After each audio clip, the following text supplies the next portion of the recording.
ठीक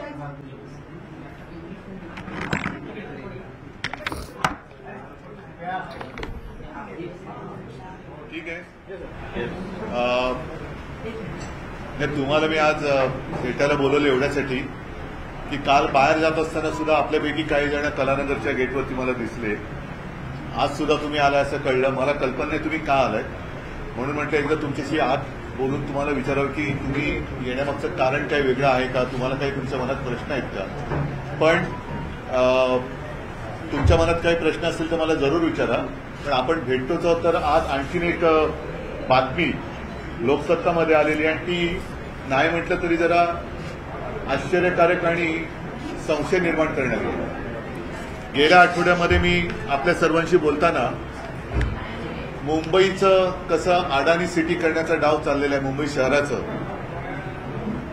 ही माहिती आपल्यासमोर मांडली होती. एक तर धारावीकरांना मी पुन्हा एकदा सांगतो की तुम्हाला आहे तिकडनं आम्ही जाऊ देणार नाही. धारावीकराला धारावीमध्येच घर मिळालं पाहिजे, आमची आग्रहाची मागणी आहे. त्याच्याबद्दल आणखी डिटेलमध्ये बोलेन. पण एका धारावीची 20 धारावी या मुंबईमध्ये करण्याचा डाव जर कोणी करत असेल तर तो आम्ही उधळून लावू. ते स्वप्न त्यांचं काही आम्ही साध्य होऊ देणार नाही. म्हणजे धारावीकरांना उचलायचं, मुरुडला नेऊन टाकायचं, धारावीकरांना उचलायचं, मिठागरात टाकायचं, दहिसर नाक्याला टाकायचं. तर या सगळ्या ज्या गोष्टी आहेत, कुर्ला मदर डेअरीमध्ये टाकायचं. तर या विकासकाच्या आणखीन कुठे जर काही जमिनी असतील तर तिथे त्यांनी त्यावर ट्रान्झिट कॅम्प बांधावे. पण धारावीकरांना घर हे धारावीमध्येच मिळालं पाहिजे, ही आमची आग्रहाची मागणी आहे आणि ती आम्ही लावून धरलेली आहे. त्याच्याप्रमाणेच धारावीचा विकास होईल. अन्यथा धारावीकरांना बेघर करून मुंबईची विल्हेवाट लावून कोणत्या विकासकाचं स्वप्न आम्ही साकार होऊ देणार नाही. आणि त्यालाच धरून मुंबईमध्ये कशी लूटमार सुरू आहे. काल आदित्यने रस्ता घोटाळ्यांचा विषय मांडला, म्हणजे कॉन्ट्रॅक्टर माझा लाडका, ही एक त्यांची नवी योजना आहे. तसंच आज ही बातमी आलेली आहे लुप्त आदेशाचे गौड बंगाल. आजपर्यंत असं कधी झालं असेल असं माझ्या तरी माहितीत नाहीये की मुंबई बँकेला सहकार भवनासाठी जागा देण्याचा निर्णय संकेतस्थळावरती टाकला गेला आणि काही मिनिटात तो मागे म्हणजे तो तिथला GR हा काढला गेला. मग GR जर मागे घेतला असेल म्हणजे संकेतस्थळावरनं तर तो GR मागे घेतलाय का कोणाच्या लक्षात येऊ नये म्हणून हा गपचूप कारभार केलेला आहे. जसं रात्रीच्या कारभारात त्यांनी रात्रीचा खेळ चाले, रात्रीच्या गाठीभेटी करायच्या, तसा हा काही व्यवहार आहे का. आणि मुळामध्ये हा जो आहे पशुसंवर्धन साठीचा हा आहे ना, हा भूखंड पशुसंवर्धन खात्याचा होता. तो काय म्हणून तुम्ही काढला आणि मुंबई बँकेला काय म्हणून दिला. मुंबई बँकेमध्ये तुमचे जे काय म्हणजे या सरकारात जे बसले त्यांचे चेले चपाटे आहेत म्हणून त्यांच्या घशात हा भूखंड घातलाय का. तर याचं उत्तर हे मुंबईकरांना मिळालं पाहिजे. आणि अशा किती पद्धतीने तुम्ही मुंबईच्या जागा या तुमच्या चमच्यांना देणार आहात. ही मुंबईची जागा आहे. आमचं सरकार 2-3 महिन्यात येईल आणि जर हा निर्णय तोपर्यंत राहिला तर आम्ही हा निर्णय नक्की रद्द करूच. ज्या कामासाठी हे कामं भूखंड आहेत, म्हणजे जसं कुर्ला मदर डेअरी असेल, मुरुडचा नाका असेल, दहिसरचा नाका असेल, ज्या कामासाठी ते भूखंड ठेवले असतील त्याच कामासाठी त्याचा वापर होईल. अन्यथा दुसऱ्या कामासाठी आम्ही जर तो करून दिला गेला असेल तर हे सगळे निर्णय आम्ही रद्द केल्याशिवाय राहणार नाही. हे आज ठामपणाने मी मुंबईकरांना सांगतो. बाकी परवा सुद्धा तुम्हाला काही प्रश्न विचारायचे होते, आज सुद्धा काही असतील. आज मुळामध्ये तुम्ही का आलात ते मला सांगा. काल का आला तर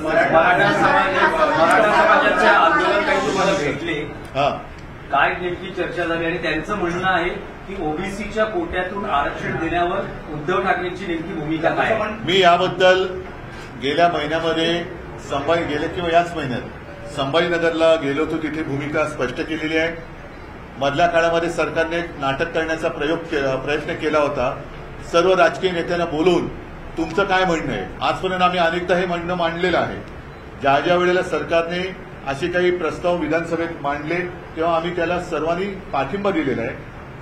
आज सुद्धा माझं म्हणणं तेच आहे की राजकारणाने बोलण्यापेक्षा सर्व समाजाच्या नेत्यांना बोलवावं, सर्व मान्य तोडगा काढावा. शिवसेनेचा त्याला पाठिंबा आहे.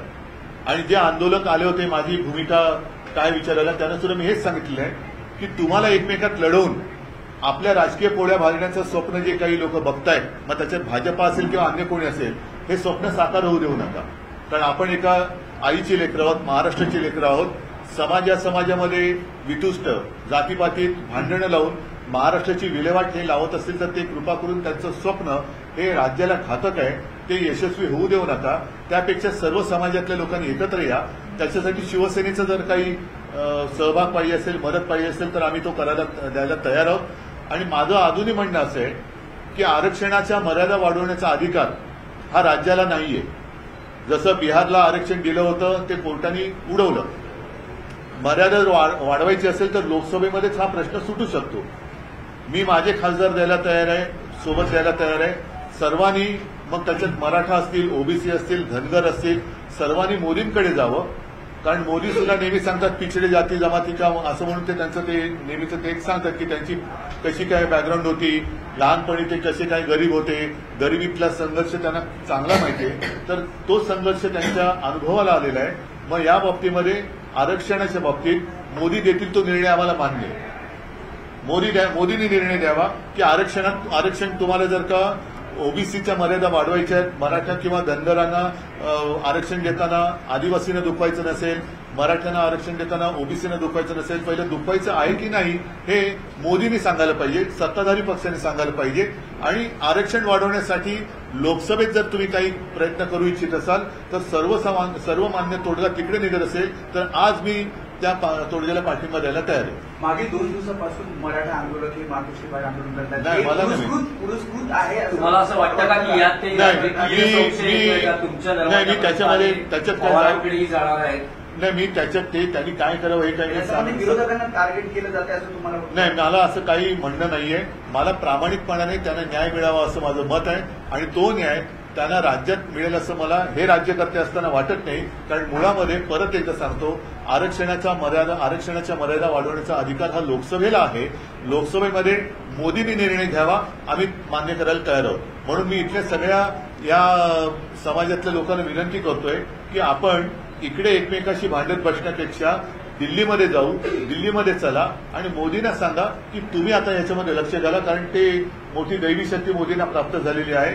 त्याच्यामध्ये त्यांना त्यांच्या आयुष्यातला संघर्ष सुद्धा माहिती आहे. तो वेळोवेळी आपण आपल्याच माध्यमातून जनतेसमोर त्यांनी मांडलेलं आहे की कसं ते लहानपणी किती लहान होते, मोठेपणी किती मोठे झाले, हे सगळं त्यांनी मांडलेलं आहे. तर तो संघर्ष, तो अनुभव लक्षात घेऊन मोदींनी याच्यावरती तोडगा काढावा आम्हाला मान्य आहे. परवा शरद पवारांनी जे वक्तव्य केलेलं आहे की राज्यामध्ये